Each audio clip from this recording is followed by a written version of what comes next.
Welcome to sauce TV. నేను మీ ఆబిద్ హుసేన్. పవన్ కళ్యాణ్ పెట్టినటువంటి press meet యావత్ రాష్ట్రాన్ని కూడా ఆకర్షించిందని చెప్పొచ్చు. ఇంతవరకు నంద్యాలలో జరిగినటువంటి ఘటన వైసీపీకి నంద్యాలలో అల్లు అర్జున్ సపోర్ట్ చేశారు, అక్కడి నుంచి గ్యాప్ పెరిగిపోయిందని బాగా వార్తలు అయితే స్ప్రెడ్ అయినాయి. మీడియా కూడా కథనాలు అయితే ప్రచురించింది. అయితే ఆ గ్యాప్ ఎక్కడా లేదు, తమ మధ్య సన్నిహిత సంబంధాలు ఉన్నాయి అనే విధంగా జరిగినటువంటి ఇన్సిడెంట్గా దీన్ని మనం చెప్పుకోవచ్చు. రైట్, అసలు ప్రెస్ మీట్లో ఆయన ఏమని చెప్పారు అదొకసారి చూద్దాం. తొక్కిసలాట విషయంలో ముఖ్యమంత్రి సరైన నిర్ణయం తీసుకున్నారు అంటూ ఓవైపు రేవంత్ రెడ్డిని సపోర్ట్ చేస్తూ ఆయన మాట్లాడడం జరిగింది. రేవంత్ రెడ్డి కాబట్టే ఒక హీరోను అరెస్ట్ చేయగలిగారు అని రెండు వైపులా, ఇటు రేవంత్ రెడ్డి కాబట్టి అరెస్ట్ చేయగలిగారని, రేవంత్ రెడ్డి కాబట్టి అరెస్ట్ చేయగలిగారు అనేటువంటి మీనింగ్ వచ్చేటట్టు రెండు వైపులా కూడా తన మాటకు కూడా పదునుంది అని చాటుకునే విధంగా పవన్ కళ్యాణ్ ఇక్కడ వ్యాఖ్యలు చేయడం జరిగింది. ఇక్కడ అంత డెప్త్ ఉందా లేదా అనేది ఆలోచించాలి అనే విధంగా ఆయన మాట్లాడారేమో అనుకోవచ్చు అనమాట. రెండు వైపులా కూడా ఆయన మాటకు పదును చూపించారు. ఇక్కడ గోడితో పోయేదాన్ని అనవసరంగా గొడ్డల దాకా తెచ్చుకున్నారు అని కూడా మాట్లాడడం జరిగింది. ఇది రెండు వైపులా కూడా, ఇటు ప్రభుత్వం తరపున ఉండొచ్చు, అటు అల్లు అర్జున్ తరపున ఉండొచ్చు. ఎందుకంటే ఆయన చెప్పినట్టు ముందుగా వెళ్ళి పరామర్శించుంటే ఇంత దూరం వచ్చేది కాదు. సో ఇంకా ఆయన ఏమన్నారో ఒకసారి చూద్దాం. ఈ ఘటనలో నాపై కేసులు పెట్టినా నేను అడ్డుపడేవాడిని కాదు అంటూ మరొకసారి రేవంత్ రెడ్డిని పొగిడే ప్రయత్నం చేశారు. చట్టం ముందు అందరూ సమానమే, చట్టం ఎవరికి చుట్టం కాదు. ఇదైతే ఆయన ముందు నుంచి చెప్తూ వస్తున్నారు. ఆయన పీఠం ఎక్కిన దగ్గర నుంచి కూడా మహిళ మృతి తర్వాత వాళ్ళ ఇంటికి వెళ్ళి పరామర్శిస్తే బాగుండేది, సినీ యూనిట్ వెళ్ళి భరోసా ఇస్తే బాగుండేది. ఇక్కడే అల్లు అర్జున్ టీం పుష్ప 2 టీం విఫలమైందని చెప్పొచ్చు.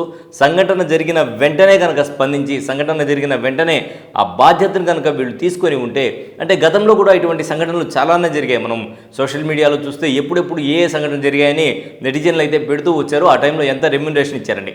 ఇప్పుడు ఇచ్చినంత రెమ్యునరేషన్ ఎప్పుడు ఇవ్వాల, అయినా కూడా సంఘటన ఇంత తీవ్రం కాకపోవడానికి కారణం ఏంటంటే వెంటనే అప్పుడు హీరోలు స్పందించారు, వెంటనే రియాక్ట్ అయ్యారు. టీం చిత్ర బృందాలు రియాక్ట్ అవ్వడం, వాళ్ళని ఆదుకుంటామని చెప్పి భరోసా ఇవ్వడం, వెళ్ళి బాధిత పక్షానికి తో సంప్రదింపులు జరపడం, మాట్లాడడం, అది ఇక్కడ పుష్ప 2 టీం ఫెయిల్ అయ్యింది అని చెప్పి మనమైతే చెప్పుకోవచ్చు.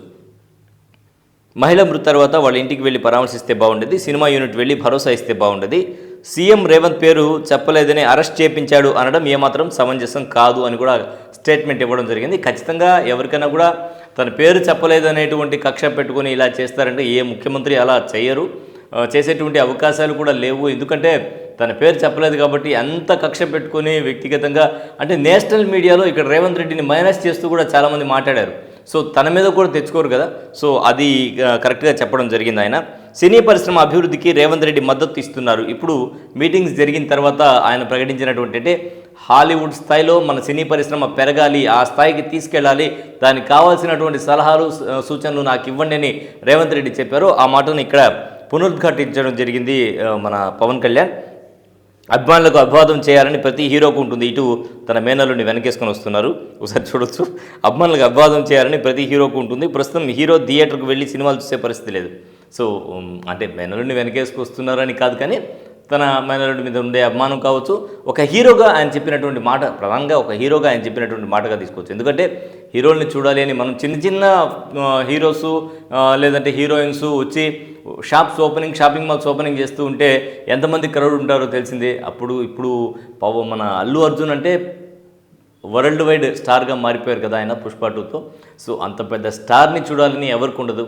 సో దాంట్లో అటువంటి వచ్చిన అభిమానులు పలకరించారని ఏ హీరోకి ఉండదు. హీరోలకు అదే కదా కావాలి, అభిమానుల నుంచి ప్రశంసలు ఉంటేనే కదా వాళ్ళకి బూస్టు. సో ఆ విషయాన్ని కూడా ఆయన ప్రస్తావించడం జరిగింది. ఇక్కడ ప్రస్తుతం హీరో థియేటర్కి వెళ్ళే పరిస్థితి లేవు అని కూడా ఆయన చెప్పడం జరిగింది. అభిమానులు ఎక్కువగా ఉంటున్నారు కాబట్టి ఇటువంటి పరిస్థితులు తర్వాత మళ్ళీ ఇబ్బందులు వచ్చేటువంటి అవకాశాలు ఉన్నాయి అని చెప్పడం జరిగింది.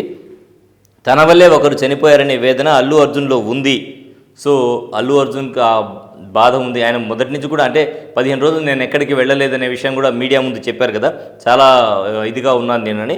అలాగే అల్లు అర్జున్ ఒక్కడిని దోషిగా మార్చడం కూడా కరెక్ట్ కాదు, సినిమా టీం అందరి భాగస్వామ్యం అని చెప్పడం జరిగింది. ఇది కరెక్ట్. ఎందుకంటే మనం ముందుగా చెప్పుకున్నట్టు వీళ్ళలో టీంలో ఎవరో ఒకరు వెళ్ళి టీం తరఫున అక్కడ అల్లు అర్జున్ ఒక పాన్ స్టార్గా వెళ్ళి పరామర్శించుంటే పరిస్థితి వేరే విధంగా ఉండేది అని చాలామంది చెప్తున్నా కూడా మళ్ళీ క్రౌడ్ పెరిగి మళ్ళీ ఇంకేదైనా వస్తే మళ్ళీ ఇంకొక కేసు వచ్చేటువంటి అవకాశం ఉంది. లాయర్ చెప్పినటువంటి వాదనను విన్న అల్లు అర్జున్ అక్కడికి వెళ్ళలేదు అనేటువంటి విషయం గతంలో కూడా ఆయన ప్రెస్ మీట్లో చెప్పడం జరిగింది. అది వాస్తవమే అని చెప్పి మనకు తెలుస్తుంది. కాబట్టి ఈ విషయాన్ని కూడా పవన్ కళ్యాణ్ ప్రస్తావించడం జరిగింది. మొత్తానికి ఇక్కడ 2 విషయాలు తెలుస్తున్నాయి. జరిగినటువంటి ఘటనపై సవివరంగా కరెక్ట్గా ఏ విధంగా మాట్లాడాలో ఆ విధంగా చెప్పడం జరిగింది. సంఘటనని పూర్తిగా చెప్పడం జరిగింది. అలాగే సంఘటనకు అల్లు అర్జున్నే బాధ్యుడిని చేయడం కరెక్ట్ కాదని కూడా మరి పవన్ కళ్యాణ్ చెప్పడం జరిగింది. డిప్యూటీ సీఎం పవన్ కళ్యాణ్ చెప్పడం జరిగింది. అలాగే రేవంత్ రెడ్డి కూడా ఒక ముఖ్యమంత్రిగా ఆయన చేయాల్సినటువంటి విధులు ఆయన నిర్వహించారు. అలాగే సినీ ఇండస్ట్రీ అభివృద్ధికి ఆయన కృషి చేస్తారనేటువంటి మాటలైతే చెప్పడం జరిగింది.